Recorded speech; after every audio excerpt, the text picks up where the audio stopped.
All right, welcome back to the Wine and Dime Pod, the podcast where we drink wine and talk hoops. I'm Chris and that's Lyndsay. And one of us is drinking wine this episode. I am on the injury report and we'll be drinking water Nah, yes. of indeterminate origin. Probably It's DOC Canadian or something like that. I don't know. We'll see. not sure what the water appellations are. Not sure. Lake, is it that good? Lake Ontario water. That's what we're having on this Yes, end. yes. So Well, it's if it's good enough for the Edmund Fitzgerald, it's good enough for you. Oh no, sorry, that was on Lake Superior. My bad. Wrong Great Lake. Um, the best of the Great Lakes, allegedly. Superior. Yeah. We would hope so with that name. Yeah, you Um, would think. yeah, you'd think. Yeah, no, I am drinking wine though, not on the injury report. I'm drinking some nice Austrian Gruner Veltliner. Probably said butchering that, but I don't feel like trying to put on an accent today. It's pretty good though. It's very like light and acidic and a little fruity, a little zesty. It's pretty good. It's not. I was gonna say light fruity zesty wine is what I would want here, where it's 96 American degrees. Think like 34, 35 Celsius ish. It is pretty damn hot, and it is disgusting and soupy in the air. So some kind of big, heavy, tannic joint would be maybe a little much. Unpleasant. Yeah. Yeah, I hate the humidity there, bro. It's awful. And it's so it's bad so when it's hot. It's so gross.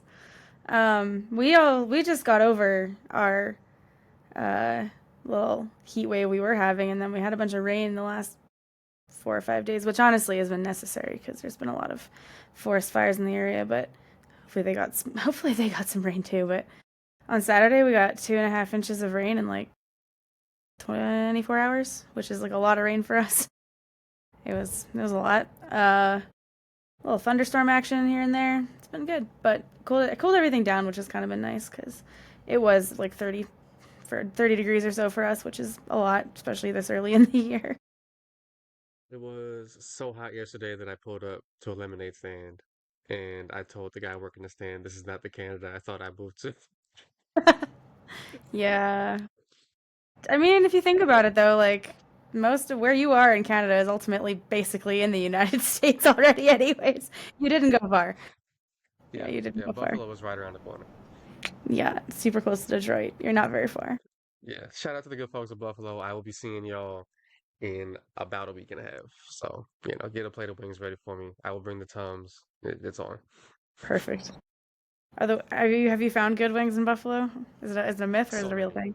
Yeah, So I'm many. sure. I Every would hope because so. it's like I'd such a be part of the disappointed. culture. Oh Yeah. yeah, every place that dares to put wings on the menu has to take it really, really seriously. So even like a hotel bar will have like really fantastic The wings best for no wings. reason. Yeah, Yeah. yeah, It's like in Kentucky, like if you go to any bar, any just like shit dive bar, you'll have the best bourbon selection of your life. yep, Because yep. if you're gonna offer bourbon, you gotta offer it all. We went to this place in Louisville. It was like honestly on the outside looked real stabby, and we're like, huh, okay, because it was like down the street from our Airbnb. But we're like, we'll see. And then finally we're like, fuck it, let's just check it out. And it ended up being actually the coolest bar ever. But they're playing metal. They had like a movie festival happening. My mom didn't really care because she just found good bourbon and was like vibing. Yeah. She's not interested in any of what was happening, but didn't care. It was great. It was a good time. So a good bonding experience. Made some friends. Stayed friends with them, so that's cool. But I mean, if I was gonna go to a bar where they were playing metal and showing horror movies, I think I'd want it to look a little stabby. Like I feel like if I saw like a neon sign on like a turf wall, you know what I mean? I would be mhm. disappointed. I'd want it to look like could get hurt in there. You know what I Yeah, mean? no, it was like this shitty like brick building. It had like neon on the outside on the brick. And you're like, Yeah. okay. And it like looked there was like an outhouse and I'm like, what the fuck is happening? And like, okay. And just something about it gave this real stabby vibe, but it was actually super fun.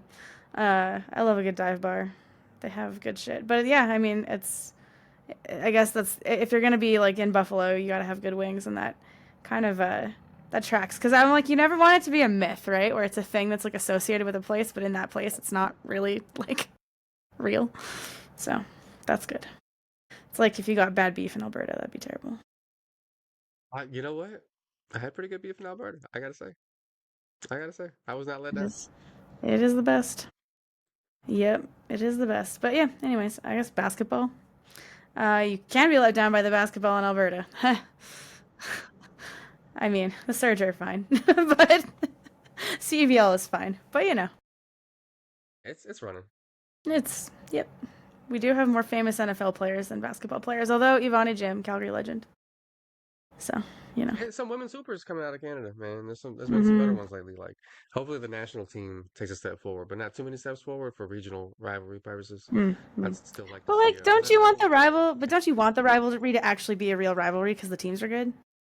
Like for the If it first time is, ever. I will enjoy it, but I don't want that. Like seeing where it's at right now, I'm fine with it being where it is. If it does get really good and exciting, that's wonderful. But I'm not like, man, I sure do hope they beat us a couple times to make it interesting. No, man, I want to win every single game. I mean, yeah, that's fair. It's like you also don't want to be challenged like too much. It's kind of how we feel as Canadians in certain sports, where you're like, yeah, like I want Yeah, the other teams to be good because I want to yeah, watch a good game, but like I don't want them to be too good. I still would really yeah, like to win this. Yeah. So I think how we feel in yeah, hockey, where it's like we're annoyed that the rest of the world's actually good again, or good. And same in yeah. curling for me, It's where I'm crazy. like, Canada dominates, and like I want that. But I also wanted the other teams to get better so that like the game was more Yeah, interesting because you inevitably have to play a gold medal game. You want it to be good, but eventually you're like, huh, this kind of exposed some flaws in Canada curling. We should fix this. yeah. I think I almost like overestimated how much Canada was catching up in like women's ball and men's ball. I think it's actually they could put a pretty competitive product out there because their top like 6, 7 players are really good. I But mean, I was the looking at Finals MVP, Shea Gilgeous-Alexander, exactly. is a committed He's Team Canada yeah, player, and he's he's committed. damn good. He's committed to playing for Canada too. He's not a flaky star. Yep. Yeah. But yeah, I was looking through, I was on YouTube and like it was the America Cup, like U16 was on or whatever, and it was the final, and it was the U.S. versus Canada, and I was like, oh shit, I gotta check this out, and I clicked on it, and the U.S. was up at 40 points, and I was like, well, Yeah. damn. I mean, but Yeah. they also won a game by over 100 in a previous Yeah. round, so like they beat I think it was Panama, like 130 to like 14 or something like that. No, Yeah. 130 to 114, 130 to like Yeah. 14. It was bad. It was real bad. Yeah, I mean, it was real I bad. think the thing too with with youth tournaments though, I feel like those scores are so much more uh like Oh, they're inflated. way more Like lopsided. Way more yeah, lopsided. because when you get to like the Olympics, for instance, like that's all of your bestest players together. Yeah, Where it's kind of like even in like pros versus high school, right? Like there's one or two like really dominant people, and then the rest are like there. Whereas a team like the United States does at every level, just the pipeline is so yeah, much bigger, and yeah. so It's because the you're age always range. gonna You know what I have, mean? yeah, It's you're always yeah. gonna It's have because the like best. yeah, like in like U16, like everybody's like 14 to 16, and like maybe one place only produces like two pro caliber players in that age range like every 2, 3 years. Another place produces like 15. But over if you get like if your team is 20 to 35, you got multiple generations. You know what I mean? You can compete Yeah. better if you're like a smaller country that way. 100%. Yeah. And also, too, in lots of cases, the best young players get called up to the senior team in a lot of other countries, anyways, too, right? So you're actually poaching from your younger teams to fill your like senior team in some cases. Even with Canada, because like we always have college players that are on the bench. Like Silas Swords was at the Olympics and she hadn't even Yeah, played a year in college yet. And then honestly, like even though she didn't really play in at the Olympics, she clearly felt like I think she clearly had a confidence when she started at Michigan that really showed through, like, and had an amazing oh yeah, season. And so some of those younger, and that always helped Aaliyah Edwards too. When she was at UConn, she was always on the senior national team. Letitia Emmy here too, when she was at South Carolina. The only thing sometimes I think that was tough is that they played a very different style at South Carolina versus with Canada, and sometimes like her hmm ability to oscillate between the two was a little hard. But still, it's just good experience that you can bring back to college, right? And like even if you're not playing in those tournaments, you're there and you're still part of the team. Like you still play an important part of the team. And you may have to play. It's not like they're not choosing to. They're just you play your best players, but yeah, shit happens. People get injured, as we unfortunately saw in the finals. yeah. That's tough, man. Yeah. Speaking of, I mean. It really looked like the Pacers could take it. I mean, amazing game 6 performance by them, and then to come out game 7, they were up at halftime, but unfortunately Tyrese Halliburton torn Achilles, the third star player with a torn Achilles just in this playoffs. All The coincidence second that they really got him young in one Europe, too. The which is second really really weird. and the second really young guy. because him Yeah, and Tatum are both really young. mid-20s. Like yeah, Lillard's in his like mid-30s, but these guys are not even fully in their prime yet, or what we consider to be the athletic prime, and they both tore their Achilles in the playoffs, and that's tough because they got the whole next year, man.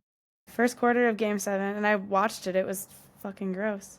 It was nasty, because like obviously you don't see it in real time because they didn't do the behind the camera angle while they were like in that part of the court. But you saw him go down, and then yeah, of course they pan immediately back after the play stops, and he's on the ground, and you're like, oh shit, you know. And then they show the replay, and you see it clear as day, just pop, and you're like, it's And disgusting. that's tough. That's tough because like Obi Toppin was talking after the game. He's saying, that injury kind of took the wind out of their sails, and Mm-hmm. kind of took the fight out of him a little bit. And he said he wasn't speaking for everybody on the team, but he said for himself, certainly, Well, like it's it hard. was a little deflating when you're the guy who got here, Yeah, the one who stirs the drink. His shit pops in the beginning of the biggest game of your life. It just feels like an instant deflation. I think there's also the element too to add on to that that it forces you to face your own basketball mortality. Where it's like if Mm, it can happen to him, it can happen to any of us. And that's an injury that you never know how someone's going to heal. Like obviously yeah. medical technology and procedures have gotten so much better. It's not the death knell it used to be like we talked about with Tatum. He's probably going to come back an even better version of himself or at least a different version of himself, but he'll probably still be, 80 to 90% of Jason Tatum. Whereas an Achilles injury used to, either end your career or you were like, a shell of your former self. I think what killed Clay Thompson was his age because he was right at the end of his prime, not fully out of it, but right there at the end. And then he had those Mhm. two major injuries together, versus like they're so much younger, and even he didn't, but he's not go. They're not going into it with other major injuries, so they have the best opportunities for recovery. You'd think, but it's just kind of crazy because yeah, you don't see that injury in younger players very often, and now to see like two in the playoffs on top of Dames, it's kind of wild. And yeah, I mean, it's deflating because there's just this human element of like, first of all, your teammate, like you said, your leader, your kind of heart and soul of the team just went down. And then two, you also have to face the fact that it's like that injury is scary and all of you are risking it at any moment, I feel like it's getting you more know? common too. I remember I was watching something. It was like a foot doctor was doing a video explainer of it, and you're saying that like over all the sports, like basketball is like by far the most common for Achilles tears. Yeah. Like it's just like The the way you tiny move. motions. Yeah, and I think there's been some debate going on online about whether or not certain moves, like people train like to do like negative steps before they like charge forward, is like contributing to the issue, and people are going back and forth about it. But like whatever the case, Achilles injuries do seem to be up, and it do seem to be happening earlier. And like the thing about Achilles injuries, as someone who currently has one, is that they're an overuse injury, and there's a lot of talk about how these American youth players are playing, year-round basketball, game after game after game after game after game since they're like fucking 10, 11 years old, and it's just wearing on that tendon. And it's one of those ones where there's not a lot you can do about it when it's hurt. Like I asked the doctor when I injured my Achilles, luckily not a full tear, but he's like, I was like, what can I do to help it get better? He's like, nothing, just don't do anything.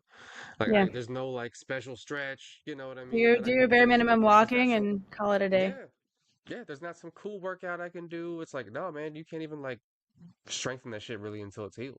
You know Just what I keep mean? it It's just moving like enough to not, just don't use that foot, man. Like, yeah, keep it moving enough that you kind of, get blood flow, but that's it. yeah, and a lot of that shit starts with calf strains too. And like once you saw that calf strain on Halliburton, you almost felt like it almost like the warning sign was popping up. Yeah, and the scientific evidence on the how like the correlation is still pretty iffy, but at the same time, it's hard to not look that way, right? And to your point with the Achilles, like it is an overuse injury, and that Baxter Holmes had a really great two-part ESPN like novel on the like the overuse of kids, and like in youth hockey in Canada they see it too because kids go to hockey Mhm. camps and play year round because parent they want to go pro or whatever, but skating is an unnatural motion, so you're seeing lots of like hip injuries. Oh man, goalies especially. Oh my Yeah, God. and so then or an imbalance too in like how you're built because it's just a lot of lower body strength. You're not necessarily balancing in that out, so it's a lot of overuse. But then Baxter Holmes's piece was about the AAU and just like youth basketball culture and how these traveling teams and everything are crazy. And, there's doctors who've seen ACL tears in kids as young as 12, and you're like, I beg your pardon? That's messed up. That's scary. That's scary. And so the Achilles also makes sense. And I can't remember what podcast or what I was listening to pointed out too that, you have to wonder if obviously the 82 game thing is part of it, but they've been playing 82 games for a long time. So that's not the whole story. But you have to, I think, wonder if like the changing in terms of the pace of the game and like the way the game is played has made a big impact. First of all, they're just running more. Like the Mm, Pacers play an incredibly like Pascal Siakam, who's one of the best conditioned basketball players like in the league. He talked about how when he got to Indiana, he's like, "Oh shit, okay, like I need to get even in better shape because these guys run." Like, and they play a very fast, demanding style of basketball. And so you're just running more, which obviously puts strain on an Achilles tendon. But then, especially the sort of type of running, you're planting, you're stopping, you're starting. It's not like it's not like you're running for just 5 kilometers straight or whatever. You mhm. have to stop and start and change pace and go sideways. There's also just so much more room on the court, right? The spacing. Everyone's at the 3 point line, so you're just like moving laterally. On defense, you're planting, you're driving and going, and there's just more space to operate. So you're ultimately just moving more and using those. Like there's so many more like, oh, exactly like what he tried to do, right? Plant and go.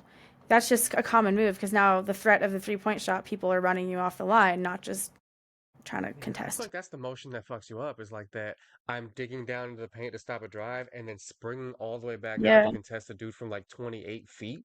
Like that's not something you really had to do a lot back then because defense was very man-to-man centric. Now you gotta like I gotta be over here and I gotta immediately Yeah. sprint back in the opposite Plus direction just that way. the That's literal fucking up physical your Achilles. distance. Plus the Yeah, physical distance of having to get to the 3 point line because not everyone, but most players are respectable enough that you have to at least bite. You have to get close, yeah, right? yeah. Or you get yelled at by your coach. So yeah, it's no wonder that this style of basketball is like also killing things like I don't I mean that's obviously like not a we don't have any proof of that, but it just logically does kind of make some sense that Yeah. these are at least causal effects of what's happening. And I'd be curious to know the rate of Achilles injuries, but anecdotally, it definitely feels like there have been more. And it really sucks because it kind of overshadows the fact that the Oklahoma City Thunder won the championship. you Mm, know, yeah, we you're right. just we just talked about an Achilles injury for, 10, 15 minutes and have not talked about the actual finals champion. And it's Hey, the through no Thunder fault won of they won the it is through no championship. fault of their own, right? And like Shea even said, and like a bunch of Thunder players said, like they were rattled when Tyrese went down because that's shitty for both teams, right? It's you don't want to see somebody go down with a serious injury because again, it reminds you of like, oh, that could be me, that could be my teammate, right? Like any Yeah, one of us could go down. If it can happen to Tyrese freaking Halliburton, it can happen to us, or Jason Tatum, right? It's not just some rando, and even then, it's still traumatizing. But it's worse when it's your leader. So it could be you. And so they talked about being rattled, and they looked rattled when they came out of that timeout. It's like everyone looked a little uneasy, and then eventually you figure it back out. But yeah, congratulations to the Thunder for finally winning that championship. Sam Presti finally got the monkey off his back. yeah. Jazz rap icon Sam Presti has finally ushered in a championship to Oklahoma City, and they own like well, they have like 13 first rounders in the next Yeah. 6 years or some shit like that. They have the ability to do anything they want because if they decide like okay some of these young players we have to either like we can't afford to pay all of them like obviously I think they'll learn from mistakes of the past they're going to invest in the big three and Yeah, whatever but they're going to do their best to keep players but I mean eventually you have to pay people like if Case and Wallace or whoever like pops off and you're trying to keep Lou Dort you're trying to keep whoever then it gets more complicated because obviously Jalen Williams is headed for a pretty big payday and same with Chet. So we'll see. But yeah, they have the ability to just keep drafting. They have the ability to cash all that in, plus one of those young players for like a bona fide star, like the next version of whoever Kevin Durant is. Like shit, if they wanted to go get Giannis, they could probably just go get Giannis. That's the fucked up probably part. could. They Like would be able to that's make the best offer at any team, to be honest, and like it they'd would be probably have to give terrifying. up. They'd have to give up Jalen Williams or somebody like that, which would make them pause because it would be tough. But I think they could, right? If they wanted to, it'd be like, yeah, yeah. Betting on the right teams to trade with for sure. Like honestly, I am in all seriousness happy for him because like it is wild the team building runs he's been on and had never won. because of just sort of shitty timing and whatever, right? Like the basketball gods are cruel. But like I do appreciate too that like they were literally only down for really 2 years, right? They only had two really bad seasons and they were Hmm. really bad. But Yeah. The they Chris Paul prop up year. yeah, but they only after that when they really tore it down, they had two really bad years. I mean, they had the Poku experience, which was very fun, Mm. but weird. Uh, They did they this for had him. yeah, they did this for Poku. But at the same time, like 2 years isn't bad, especially when you consider teams like the Wizards or Hornets who have been in the wilderness for like decades. 2 years for the Thunder, like they tore it down. They bet on Shea. They let him just grow on a shitty team, just become the best player you can be. Like obviously he's still a leader and whatever, but you know what I mean. Like you allow the players some reign. Mark Daigneault, give him time to like experiment. Like there's been a lot of pieces kind of written about how the things he did, like all that experimentation on that bad team where there's no expectation to win. A lot of the stuff he's managed to pull out of that because he just figured out concepts, things like that. And he's been one of the few coaches to succeed going from like, winning 20 games in a season to winning a championship because Yeah. usually that coach who brings you to the precipice like gets fired and then someone takes you over the Yep. hump. That seems to be the That's what they arc. did with Brett Brown and Dwayne Philly. You know what I Casey. mean? Dwayne Casey Yeah, is a Dwayne perfect Casey. example. Like he did it, my mom will always argue that the Raptors did him dirty. Uh, Tom she will. Thibodeau. Tom Thibodeau. No, it's true though. Like Yeah, yeah, you bring them from the bottom, and then you're at the top, and then suddenly it's like, oh, you have to win if you don't. But like yeah. credit to Degnault for like, he used that time to like tinker. Like there was a purpose in their tank that I think no other team necessarily has. Like there was elements to it that you feel like other teams miss, where it's like an experimentation, where it's like, okay, the agreement is we don't have to win. If you win, cool, but like we don't have to win. So do Mm. what you need to do to figure out your shit. Shay, you go develop all these skills. Like, this is your lab. Like, we'll get you better players, but start to work on your like leadership. Whatever, you're the oldest player basically, and like you have to learn how to lead through losing because that's hard to keep people together when you're losing, right? Front offices and coaches, or not even coaches, but front offices may want losses, but coaches and players don't. So like you have to still lead at the end of the day. That locker room never seemed like bad vibes, even when they were losing a lot. So, Yeah. that was Shay and whoever working on leadership. And then, Presti was out there like grinding, finding like getting all the draft picks because he knows that this is a dart throw. You never know, right? The fact that like he got Josh Giddey, who, they didn't keep around, but he turned into Caruso. Like there's just shrewd moves where it's like, you know what, we'll take the best player, like we'll make lemonade out of lemons. And he tinkered and whatever. And then Dagnall also, that was his lab. He got to like really feel out who Shea was as a player, build something around that. You get a little more talent, and boom. As a football fan, it reminds me a little bit of. I mean, there isn't so much like trading down in this; it's more trading players to get picks. But like, it reminds me a little bit like the Bill Belichick thing, where it's like, hey, we Yeah, know we're gonna brick on some of these draft picks, so what we're gonna do is we're gonna have as many draft picks as we can, volume. and Yeah, over time, we're gonna hit. If we hit on 50% of these, guess what? That means if we got four fucking first rounders, we just got two first round caliber players this year. Maybe two of them are bricks, but that's fine. It's two yeah, is better than anyone else is doing this season. exactly. Plus, they have a good G League program. Like they're invested in that, so like they know they're not a Exactly. market they're gonna get free agents to go to. Just even with a Shea, even with whoever, no one's really gonna go there. And so, unless it's vets just ring chasing, but like stars for the most part. So they just draft, develop, and make really shrewd trades. And that's what the Pacers also did, right? And so, credit to both because the Pacers did it from the middle, which is even harder in lots of ways, Yeah. right? So, it's like, it's a big credit to both teams just in team building. It'll be curious to see what the Pacers do now that Tyrese is out for like a full calendar basketball year because basically he went down in game 7. So, like, really the, Yeah. the last The possible latest game of the the latest he season. could have this injury. Yeah. Yeah.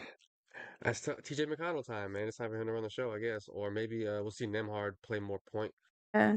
Do you think they're gonna trade some? Because they have some contract decisions too. But do you think they'll maybe try and pick up some? Well, they'll definitely try and pick up somebody in the draft.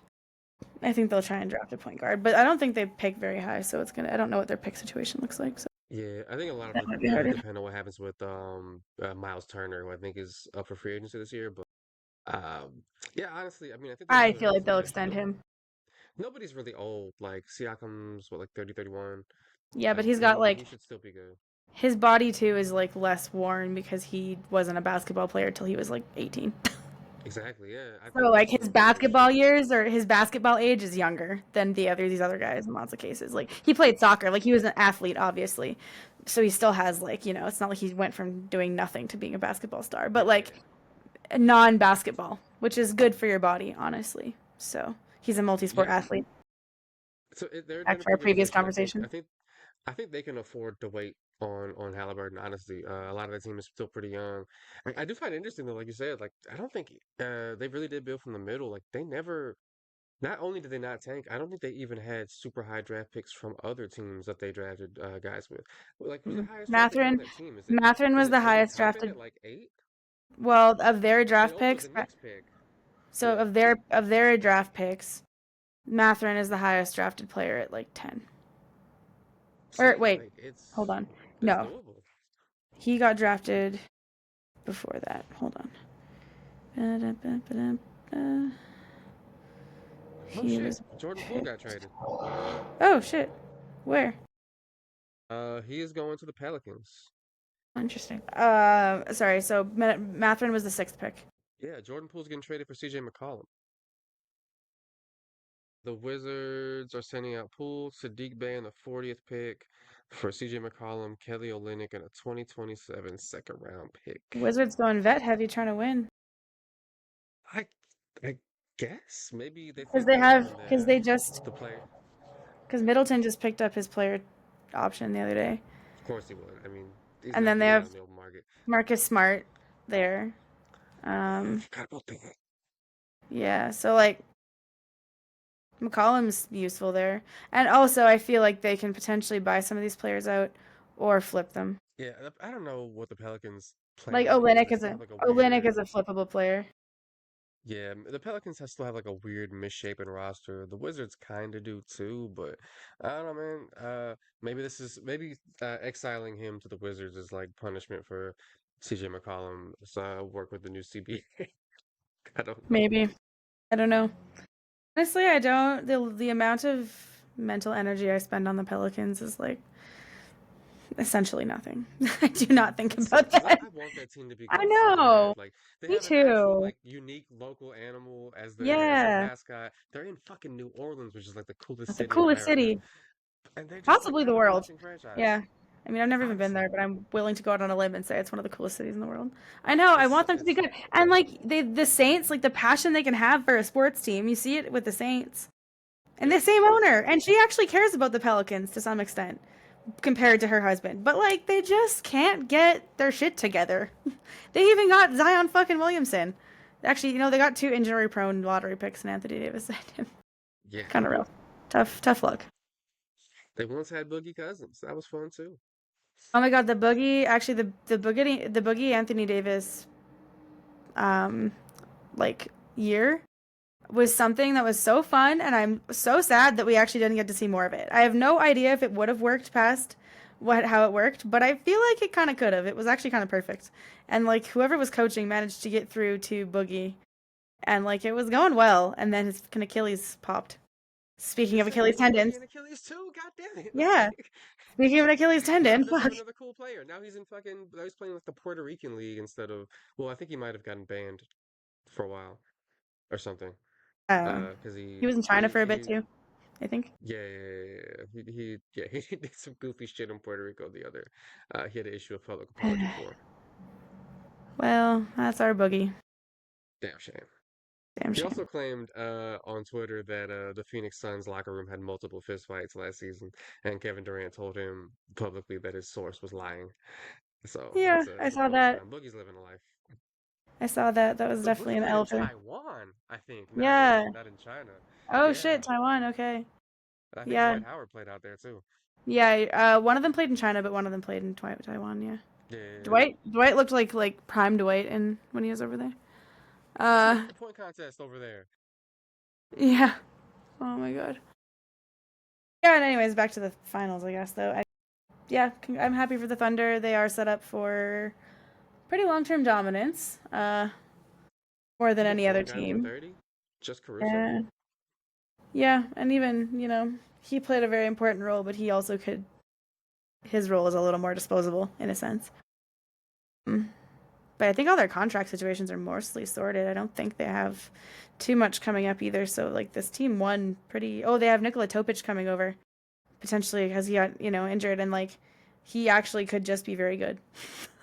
And the fucking Thunder got Man, him wouldn't that because be he nice fell to know? because of his injury. They could afford to just burn a year, and now maybe Topic will actually be good. Who knows? It's hard I to don't know. even think they have to worry about the Chet extension for like another 2 years, or no, another year. So like they next I think season they're just Chet and gonna be Jalen are the same year, so like next year would yeah. get expensive. I imagine they'll probably try and lock it up. Well, their agents will be pushing to lock it up now, coming off the finals high. Mhm. But we'll see. But I think that yeah, they'll lock those guys up. I don't see Presti making that error one again. I think he'll keep his big three together, especially because the chemistry on this team is clearly so good too. You can tell these guys are actually like friends, and not to say that Harden, Westbrook, and KD weren't, but to some extent, I don't think it's the same. Like this Yeah, vibe feels much different. And Shea is just a different kind of star. They're all different kind of stars. Then they remind me yeah, actually a they're bit they're more. in a good situation. They remind me more of like the Duncan Spurs in the sense that all of them actually are like really wholesome for the most. Chet's a weirdo, but like Williams Yeah, and he looks like a man named Chet. I don't really know what else to say about it. yeah, he acts like a man named Chet. Hit Yeah, between him and Chad Hanks, there's a lot of similar characteristics going on there. yeah, weird as shit. That's for sure. But And the uh, fact he didn't win a championship on Juneteenth, man, that would have killed me on the inside. It would have been that would have been a devastating hate to hear crime. about it. I'm pretty sure that would have counted as a hate crime. Just even as a white person, I'd be like, ooh, yeah, no, it's a hate crime. That's just nope, can't Yeah, do yeah, that. You yeah. cannot have that. Cannot have that. Ugh. Yeah. Anyways, he is He's talented gonna though, have and dreadlocks next year, man. Like, oof. Yeah. Stop encouraging him, Oklahoma City Thunder. Other players, please don't encourage him. Tell him to sit down. However, I am curious to see what happens eventually with like that team in terms of the evolution because I wonder how long they can go. I think Zach Lowe talked about this about how long they can go without having someone who can truly guard the Nikola Jokic's and bigger Western Conference stars and like just centers in the league because that will become a not like it works for only so long. Even the Warriors started to have that experience, right? And how much yeah, time are you willing to let Chet just get like wailed on by Embiid and Jokic and all these big guys? Now, yeah. And they got maybe a little lack of like can get his own shot outside of Shea, which didn't really hmm, hurt them too much in their last, well, in the Jalen can quarterfinal, do it. but But kind of. yeah, he has. There's a lot of belief that he'll take another step, which I think he Yeah, could, and I think there's potential there that he can really get his own bucket, and he really showed that he has that potential. But yeah, they do have a little lack of ball handling truly outside of that. Like if one of them goes down, then they start to get a little more limited. And they did really benefit from injury luck with the exception of Holmgren and Hartenstein, like their big situation. But their guards, like their best players, were exceptionally healthy this year. Even Caruso, like if you're the they load Nuggets, you managed. gotta be kicking yourself right now. Oh, right? Because Put they him to could have 7. totally. I definitely think the Nuggets would have taken down the Wolves had they beat the Thunder. I think they could have beat the Wolves. I don't think the Wolves were themselves this year. Even though the Nuggets hadn't played well against them during the regular season, I think in a 7 game series, the Nuggets, like Jokic would have figured them out. He knows how to cook Rudy Gobert. That is like his favorite pastime. So, Yeah, and it like with the what was it in the previous playoffs where they had like Cat on him and Rudy helping. I don't think you can do that with someone shorter like Randall in the same way. or even like Naz Reid, like, Yeah, because they're like because six Jokic eight, will six just, nine. yeah. Cat Cat's has a like, real 7 foot tall man. exactly. So, and, we'll see. But yeah, you got to be kicking yourself for the Nuggets. Speaking of which, they hired a new Yeah. GM. Looks like an NPC. I have no idea who he is. Yeah, I had not heard of him before. Like the announcement that I saw, it mentioned where the new vice president had come Was from. from the It Wolves, I just said think. we hired this new GM. It didn't even say like what he Yeah, did before. So I was just I was like, like, oh, oh, cool. cool. Hopefully he likes David Adelman, because otherwise this is gonna be awkward. Like I don't really know what else to say. Curious to see what happens. Lots of potential drama going on in Denver, but uh, it's like the most How's the Nuggets? lackluster front office announcement I've ever seen. The only They didn't sound excited about it. even like the anonymous like Atlanta Hawks one was interesting because like he's an Edmonton man, so like Right, right, That was like that felt news dumpy, but that was at least somewhat interesting because they'd had a GM there a long time, and then the guy they hired is from Edmonton. So right. Yeah. Alberta basketball putting a mark on the Opening up that world. Alberta to Georgia pipeline. No longer will they have to go to Arizona exclusively. Or Texas. Yeah. Yeah. So why would you Yeah. move from Alberta to Texas? You already live in the other Texas. Like So that's just not for more necessary. like it's more like business and university sort of connections because of the oil industry. So yeah, a lot of people have moved to Houston because of companies that they work for, or like in some cases, so you can do a joint degree through the University of Houston and the University of Calgary in energy law. Energy law. Yeah, How to yeah, keep your oil company from getting sued. basically something like that. Yeah, yeah, how to stomp on indigenous rights or something. I don't. Something like Yeah, that, probably. something like that. Yeah. So Yeah, yeah. They can't call the degree that. That'd be crazy no, but speaking of Houston, Kevin Durant though. is a Yeah, Houston Kevin Rocket. Durant. Yeah, so Kevin Durant is a rocket. I would argue an even bigger trade than the Jordan Poole trade. One could argue. Yeah. However, the Houston Rockets got Kevin Durant for a bag of chips I mean, and Jalen Green, kinda, like, yeah. Yeah, Jalen Green, Dylan Brooks, the and number 10 Phoenix's own pick pick in went this year's back, draft. which is Phoenix's Yeah, own pick. So, but Kevin Durant, but they paid, so much more for Kevin Durant. they sure did. It was like four firsts, Cam Yeah, Johnson, Mikal Bridges, somebody else. It was a lot. It was a lot. yeah. So the But it's like unfortunately this 36, 37. this trade really does show that Kevin Durant is a depreciating asset in terms of trades. He's still an amazing player and will always be Kevin Durant, Twitter goat. But um, he's 37 with an injury history, and his last stops have mostly flamed out. Yeah, and it's one of those ones where the Suns could only do so well in the trade because everybody knew they needed to trade him. Because everybody knows that because the Suns are super duper fucking second apron team, right? They have no financial flexibility to do anything, so they had to trade one of their three stars. But Beal is effectively untradeable because nobody wants that contract, and he has a no trade clause somehow. And Mm, Devin Booker, if you trade him, the fan base will melt down because they yeah. love him in Phoenix. And Oh yeah. then, so that leaves Kevin Durant. So the 29 GMs know they have to trade Kevin Durant. They're not going to offer I'm not going to throw Cover the everything count. at it. Yeah. No. And I mean, honestly, I am happy that it was the Rockets and not the Spurs that did this. Because I think I said this on the last podcast, or we just maybe talked about it offline. But I didn't really think the Spurs should trade for Kevin Durant. I just felt Yeah. like they haven't won enough games to justify it. Like, Yeah. they need to actually learn how to win and see what they have and not have a year of, like, tumult. I mean, like, they made big trades for De'Aaron Fox. Wemby got hurt. Fox got hurt. Their coach was on the injury, had a stroke and was Yeah. out. Like, the team went through a lot last year. They clearly showed improvement. Wemby is that guy, but they need to go through some growing pains as a young team.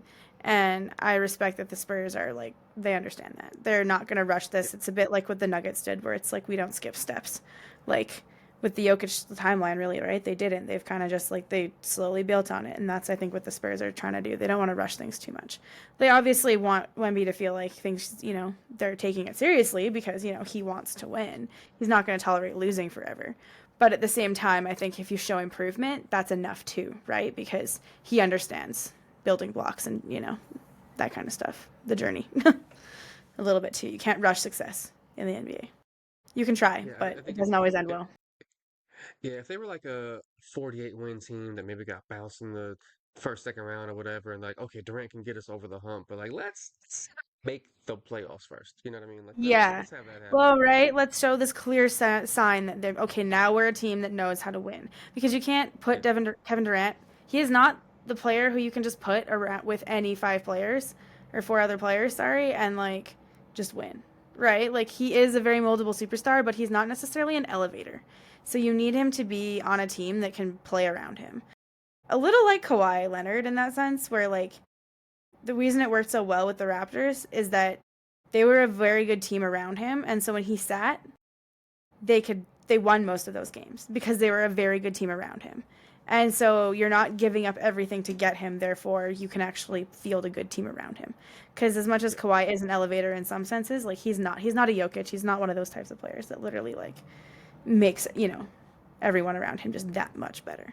Right, And that's right. not a It's not flaw. like That's not no shade or anything. That's just yeah, not their style. They are bucket getters. They are like, Kevin Durant's flexible, don't get me wrong. He's an elevator in the sense that he will make any team obviously so much better because he's Kevin fucking Durant.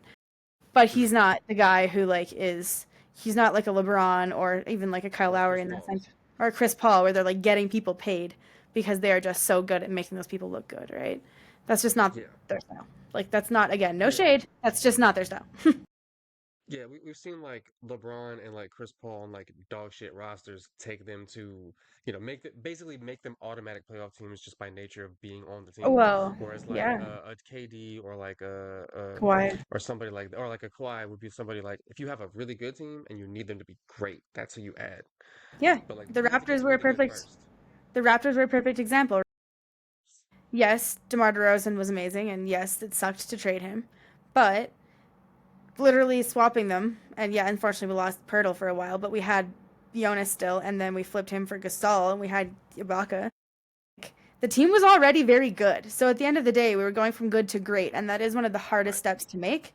And so, getting a star like Kawhi, that's why it worked so well. They could load manage him because the team around him was so good. I think we won like 80% of the games he sat. So like, and then I Mhm. mean, they had a great title defense the next year. COVID really just fucked it up. And so at the end of the day, like that team, the bones of that team was really good. And so adding a talent like that just sets you over the top. Whereas like Kevin Durant's not going to do that. It's just Not like at he did this with the age, Warriors. certainly. No, and he can do that now where he can set you over the top because he's that type of player, but he's not the type who's going to drag you kicking and screaming. He's not going to like it's like those 2018 finals when LeBron it was like him and four dead bodies, right? Like you're not going to get that out of Kevin Durant. He's just Yeah. not that type of player. Yeah. I think the quintessential version of that type of player was LeBron in his last year on the Cavs the first time he was on the Cavs. Yeah. Because that team, he dragged that team. They lost in the second round, I think, to Orlando. But they had the best record in the NBA that year. The next season, they lost LeBron James and one other player, it's Jonas Ilgauskas. They had the Yeah. worst fucking record in basketball. Yeah. That's how much he changed that team just by being on the roster. It's honestly insane. No, it's crazy, and so you're kind of it. Yeah, but the Rockets are a very good team.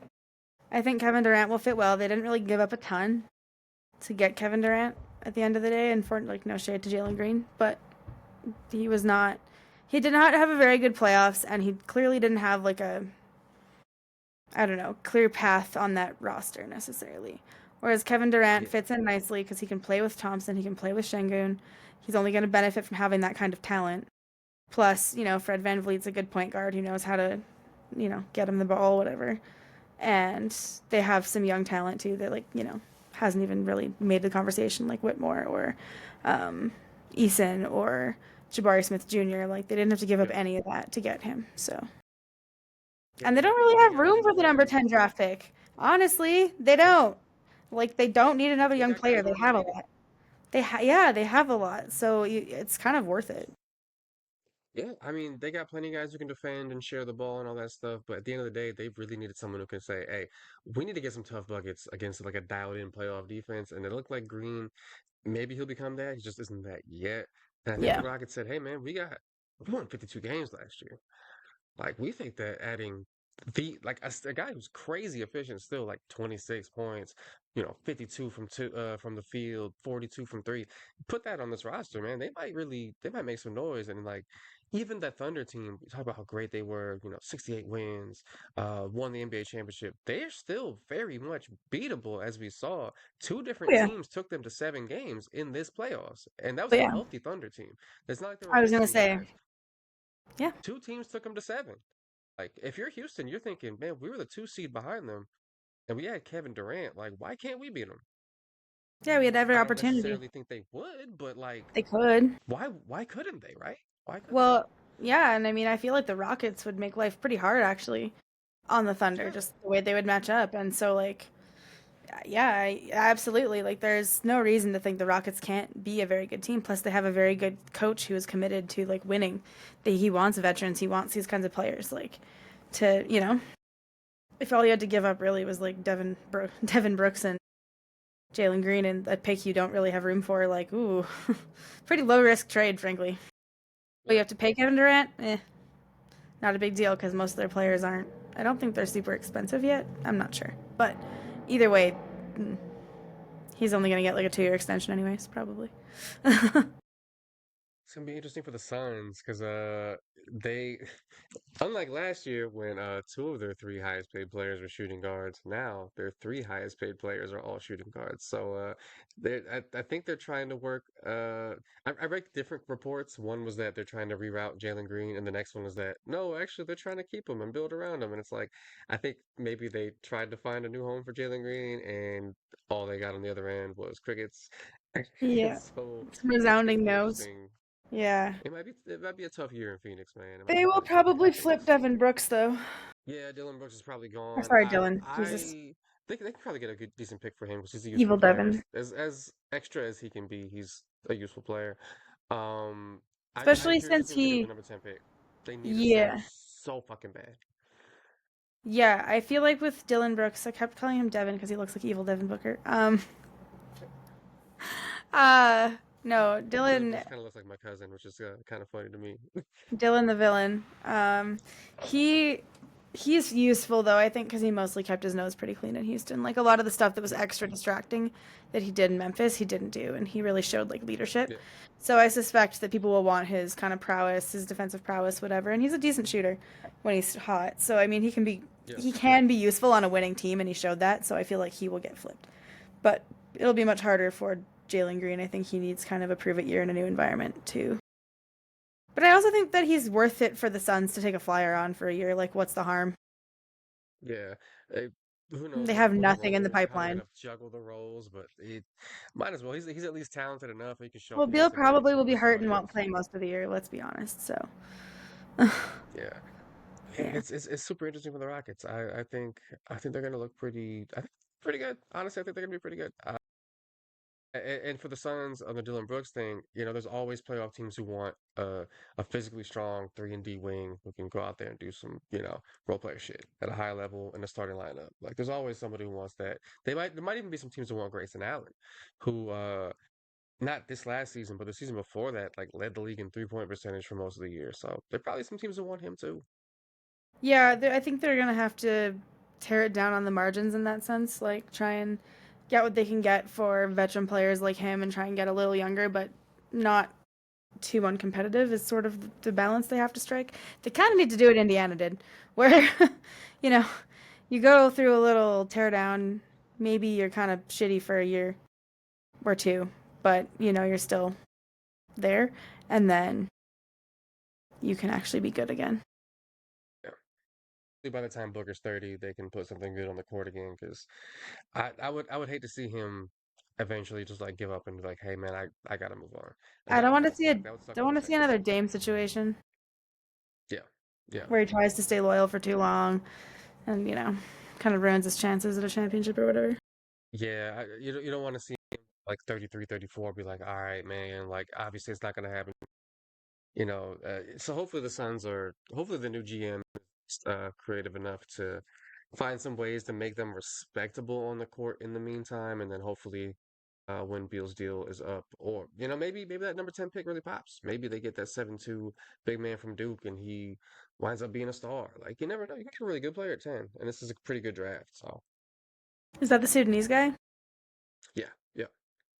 Yeah. Well, we'll see what happens with his work visa, because that's currently in jeopardy. Actually, Oh God, man. yeah. There was something I don't know where it's at. I don't know where it's at now, but Yeah, there was some potential for his work visa to be revoked because he's from Sudan. that's fucked up. Yeah, it's man, whew, it is. It's going crazy down south. Let me tell you. Yep, I mm, yeah, it sure is. As not it goes. traveling to the United States anytime soon. I have to, unfortunately, but we'll see. I want to say it's better for you. It's, you're an American citizen. It's okay, but it's not. I It's will be super traveling not. with a non-American citizen, so that will make it a little bit more challenging. Well, and it's still not fine, even for American citizens. Yeah, yeah, yeah, It's not fine yeah. for anybody. Yeah. But Man, yeah. Speaking of also not fine in terms of like going from city to city, Simons is going to from Portland to Boston. That's definitely a downgrade. that's interesting. I love Portland. Simons really popped a couple of seasons ago for Portland. It kind of feels Yeah. like he kind of got squeezed out of that starring role for them. He'll give the Celtics more off the bounce juice. They kind of need someone who can go get some buckets now that Tatum's out for a year. So I think actually, and he can shoot it too. So that's kind of a nice move for them. Boston, Probably got a little worse on defense, but yeah, Boston has the ability to cover for him on defense a bit though. yeah, Like Derek White's still amazing. Porzingis has still been really good. There's Jalen Brown. Like they can make up for that a bit. They don't need him to be a point of attack. They have the ability to absorb, I guess, like a bit of a defensive yeah, weakness. And also maybe being around elite defenders will make Anthony, sorry, try harder too. Because who knows? Maybe, I mean, it's not like he's ever been a super slacker to not trying to like throw shade, yeah. but just maybe being around. There's nothing saying he can't improve. They got a little younger too, which is Yeah. good for the Celtics. Yeah, I think that they needed to do that just to have somebody like it's a flyer. At the end of the day, like whatever. It's he's productive, and Drew is one of those players who is useful, but his offensive role really diminished. And I think that they need someone who's going to be able to absorb that scoring load that Jason Tatum will be leaving available. The second time Drew's been traded to Portland, Yeah, I wonder if he's gonna get rerouted to another team again. Like if Portland's actually I gonna would give think him a second so. I time really to don't think another contender. Portland. It's hard to know. I don't think Portland keeps him, but on the other hand, like they are trying to be respectable and trying to win a little bit now. And, they have a new owner there's for sale, so, there's that ownership situation. I don't know Like, is what he they're just gonna there to make more do. scoot, or are they like, hey, we'll flip Maybe. him to ex contender with I maybe we'll mean, flip him to the Pacers so they I feel like I don't know. Him plus Tumani Kamara, who really popped, plus Jeremy Grant. That's a I nice mean, like, defender. That's a nice defender. well, that's a good defense right there. So if you have a Chauncey Billups ass team is what you have. You have Yeah. Drew Holiday, you have Tumani Kamara, you have Jeremy Grant, who's not who he was, but still very good. You have Mm. dominating. You have right? Dominating. Did they trade him? No, they kept Dominating. him. They sure did. Robert Williams the third, if he's there, if he's healthy, he's pretty good. That big Um, dude from UConn, who they Klingon, drafted. Donovan Yeah, Klingon. Klingon, yeah. Yeah, DeAndre Ayton gotta be feeling the pressure now. Like, yeah. So like that's like the bones of a very competent defense. Plus, if you have someone like Scoot actually sort of take that step, and especially under the tutelage of a point guard and Drew Holiday, like who knows? Maybe that is what they need actually. Like, shit, under the tutelage of a point guard at Chauncey Billups. yeah, I mean, I have confidence that Scoot will figure it out. I do think that his 1 year in G League sort of inflated his and it's hard to take it inflated maybe like his talent a little, but I also think that like it's hard to be a point guard in the NBA, and it's hard to Yeah, it's hard to be a point guard, so it takes time. You see that all the time. yeah. It takes a long time I for point remember when it guards to was develop. It's a kind of rarity a when they Scoot fully. versus Wemby debate. That was it's not settled yet, but it is leaning overwhelmingly toward the Wemby. budding kung fu master, Yeah. Wemby. I have a feeling though that Scoot will eventually be very good. It's just going to take longer. I think that the point guards that you see who succeed when they're young are ones who've had other professional experience. And like the G League isn't Yeah. really, it is, but it's not the same as like EuroLeague or even Yeah, playing in I think he was NBL or G League something. Ignite too, which was like He that like was team of like youngins, basically, and rather than like a normal G League G team League. attached to an actual Yeah. NBA team where there's like a plan for your development to be in X system or whatever. I think if he played Yeah. in a regular ass G League team, it might have been better for him. I would agree because I think Ignite just sort of sets you up for the draft. It doesn't set you up for like the NBA. Yeah, there's a reason it's gone now. It was not a success. Yeah. College does a better job. I mean, John Yeah. Calipari was like, my NBA players have made like billions of dollars like combined for the number that I've had come through my program. And like I don't think he meant to say that to be arrogant other than just like he is proud of it. Like he's proud of them. He's happy that they're all making money and successful. And like if anything, he's building better pros than G League Ignite. And Honestly, those Kentucky guards, there's the ones that come through and make it to the league, they all seem to do well. I mean, Shea, Jamal Murray, Yeah. Emmanuel Quickly. Uh, I was like, are you gonna just name the Canadian ones? Like, yeah. Well, no, but I mean, it is impressive though that he was also coming to Canada to recruit a little bit before other people. I mean, yeah. Shea was not necessarily, he was a good prospect, but he wasn't necessarily like the Yeah, I player don't he think is he was like now. a universal, top two kind of guy necessarily in high Well, no, school. he went like 11th to the Clippers, and then he was like had a really good rookie season, but it was like okay, like it did feel at the time. It did feel kind of like a throw in when he got added to that. Not a throw in, but like he was the clear young talent they had to add to that trade for Paul George. But Yeah. that it wasn't like, well, we're getting fucking Paul George, so oh well, like we'll be fine. Yeah. Shea was I not the figured him player for he is now. somebody. I figured him for somebody who would score 20 points a game. You know what I mean? For a bunch of seasons, maybe make a couple All-Star games. But I didn't think he was going to be a league MVP type of guy. Yeah, neither. I, I always really liked him, and I was always like, I've always been rooting for him, but I didn't necessarily like know that potential either. Yeah. Yeah. So yeah, He I felt mean, like I'm he had happy for him. like two All-Star appearances. Hey man, remember that guy? He was really cool kind of dude, as opposed to like a he's the MVP of the whole goddamn league and leads the league in Or I assists. saw him as like a Jamal Murray type player where he's a really good number two, Hmm. next to like, because with that season with Chris Paul, I was like, okay, like he can clearly play next to a star. He's got Yeah. something. So like there's some juice, like, him and another like a big or something, right? And then he just kept developing. So credit to him. Yeah. He ain't stop. Nope. Uh, any other NBA thoughts? We should quickly hit the Nah. W. Yeah. Time to move on to the W. Yes. I don't know. Lots of it's kind of a weird time of the season, a bit of kind of like the long stretch. I feel like the players are feeling it. Been a lot of games. It's a long season this year. No break, or well, like the All Star Yep. break. But aside from that, it's pretty long. So, Longest yeah, season in WNBA history. yeah. But the Commissioner's Cup, we have the final set. It's going to be the Fever and the Lynx. So since we have recorded, Caitlin Clark has been back and she has been on fire. And the Fever all of a sudden are looking like the team that they were supposed to look like all year again. Um, Today, I also recently learned that Lisa Salters and Stephanie White are a couple. I Speaking didn't know that of was either. my favorite part of the WNBA, yeah, happy Pride Month. Yeah, so Lisa Salters, like NBA sideline reporter for ESPN, is dating Fever head coach Stephanie White, and they have been together for a very long time. Oh, Yeah, I did not realize this. I feel like the WNBA HR departments are busy Oh yeah, with with workplace romance, not even with like other literally shit. just workplace romances, just keeping Yeah. track of who's dating who. It's like fuck. The Connecticut Sun, for at one point, their HR was probably just like, please, no more. It's like, please I just mean, go to couples therapy. This is not a job for me. Like this it is was easy. It was probably easy because half the team was dating the other half of the team. So I was like, well, we know who's who, but uh, wild. No, it's man. pretty Some people can't even handle like going to an office job with their wife. yeah, But like, imagine professional sports. like on TV on television where everyone can see it. Like if Yeah, y'all having a bad stretch, yeah, everyone's gonna know. yeah.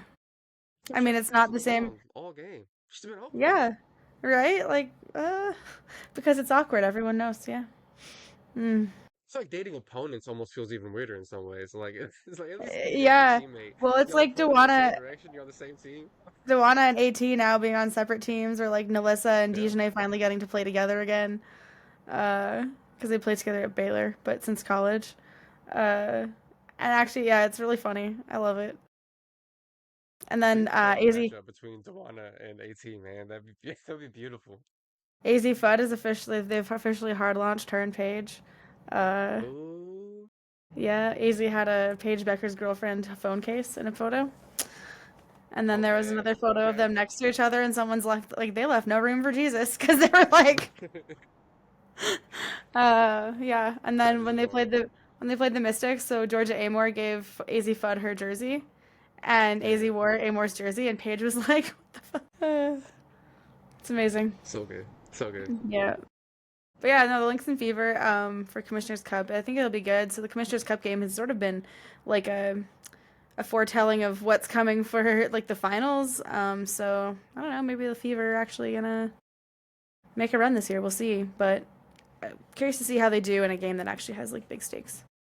We know Caitlin has a competitive juice for it, but Oh yeah, I wouldn't be surprised if they made a deep run. I know they're only 6-7 right now, and they just lost to a kind of struggling Aces team. But at the end of the day, like Clark missed a big chunk of that time, and like, a lot of it's built to revolve around her. So when players and like not that get hurt, it can be a little tough. and it wasn't just Clark even too. They lost Sophie Cunningham. They lost a Yeah, lot of players actually. They were down. They had hardship contracts. Like they were down players.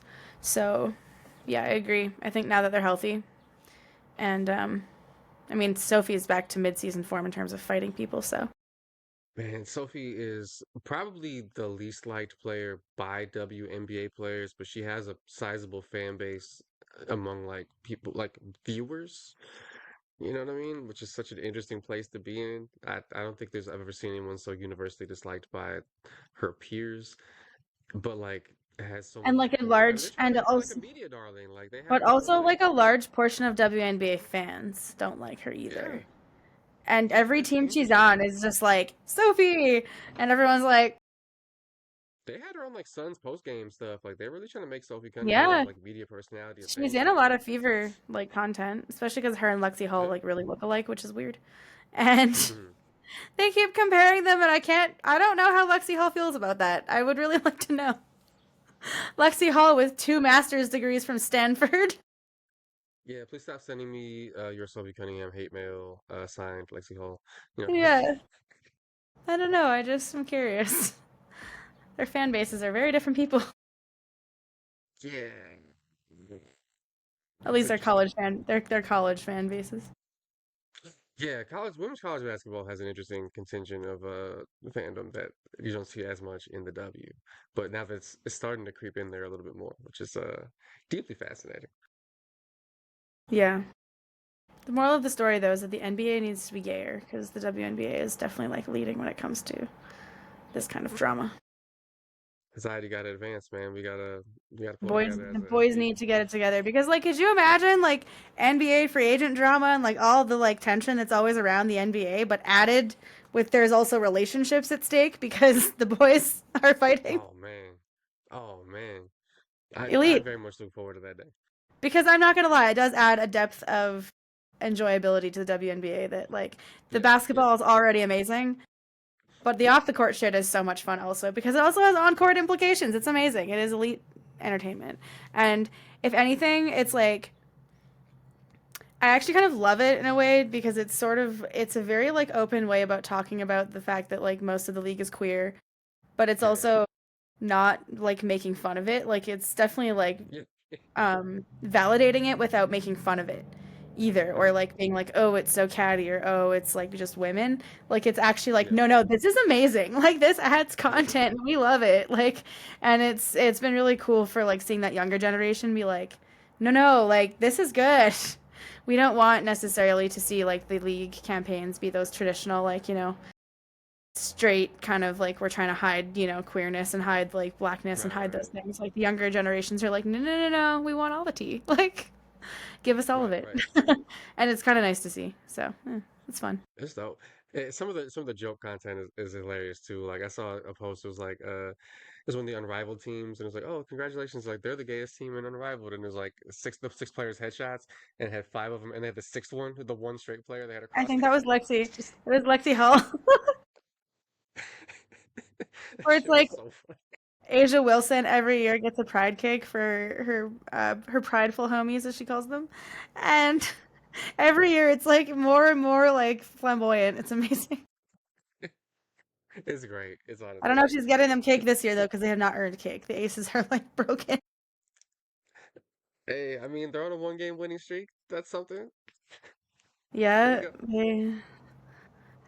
they dearly missed the center of their universe while she was out. That concussion was tough. Tough for the Tough, Aces.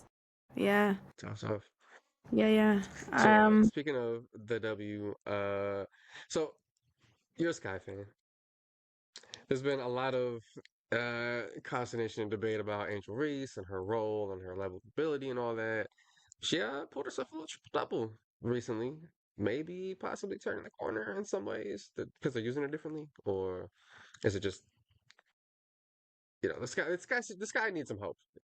I mean, they have figured some things out a little.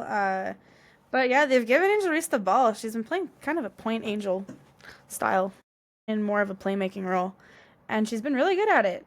I mean, she's definitely gonna have to work on her handle. That's just the thing with all bigs at the end of the day. But especially if you're gonna play that kind of role. But from what I've seen, and I, to be clear, haven't honestly watched that much basketball in the last little bit. I've been kind of a lapsed basketball fan for a few days here. I haven't seen too much, but from what I've read and seen, it just looks like they're trying some new stuff, being creative with it, trying to develop her to as a playmaker, as more than just a scorer or whatever. And I think some of that is trying to break the tunnel vision that she gets when she gets to under the rim. She just has Mm, to shoot. That's why she puts up a lot of those kind of weird, like bad shots. mm. Also, why she gets lots of rebounds. Again, me bounds, trademarked by her. Also, love that. Uh, she's smart. I'll give her that. She's a very business smart person. But she's been really good at playmaking. She's been getting lots of assists, honestly, and has kept it moving. And I think that that's probably gotten Camila Cardoso a bit more involved, who's kind of showing some signs Yeah, of life. which It's one was making part of up. that? It's making up a bit for some of the playmaking that's lost from Vandersloot, because at the end of the day, Sloot is she was an incredible uh, point guard, right, in terms of just like a passer and keeping the offense moving. So I think that Angel's definitely finding her groove. I think that the coaching staff is finding a bit of their groove as well, which is really good. People have been pretty hard on them, myself included a little bit. I've never called for them to be fired, but it was just kind of like, what's going on? A pretty stark difference between the preseason and then season, right? So it's been kind of weird, but it seems like they're turning a corner. We'll see what happens. Like, I have incredibly low expectations, don't get me wrong, which is unfortunate, but especially after losing it, Sloot, it's like, whatever. It is what it is. At this point, I just want to see strides forward and sort of some kind of cohesiveness. I think Haley Van Lith has been back from injury a bit more. Not quite sure, but I think she'll find her way the more she's kind of getting healthy, because she's been struggling to start the season. Yeah, mm. I'm happy for Angel though. It seems like she's finally figuring it out, and maybe this is the type of sort of role she needs to be in, maybe more of like a playmaking role until she kind of gets that. It opens up the rim a bit more for her, right? Like, she's not just sort of posting up and getting wailed on and shooting over people. She gets a bit more space and maybe gets her some more open shots and stuff too. So maybe she needs to play in more of an offense like that kind of allows her to like take some more ownership of the playmaking. I think it's probably a little bit easier for Cardoso too, because instead of one guard, handling the ball and having to feed both of them, now you got one of them feeding the other, so she gets a little more touches. I think she had like 17 in the first half against Phoenix. I don't think she scored in the second half, but things look pretty good for her individually for a while. They got blown out, but that is what it is. Yeah. I also think that you're right in terms of like once they eventually do have that sort of guard of their future in place, that chemistry will carry over between her and Cardoso. So even if it's not her handling the ball necessarily, but just all of that, it's kind of like that Desmond Bain. Oh, speaking of Desmond Bain, forgot to talk about that trade. But Desmond Bain, how when John Morant was out for those 25, like those big stretches, Desmond really stretched his wings as a playmaker, and that only made him a better player once Jaw was back. And so, it's good to If he let was stretching players. his short arms out. Yeah, right. His T Rex arms.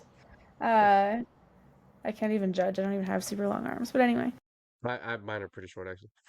Yeah, I honestly don't know. But it still benefits their geek to let a player kind of like expand the boundaries of their games, but in a controlled way, because it's like you only have this amount of time to work on that development, right?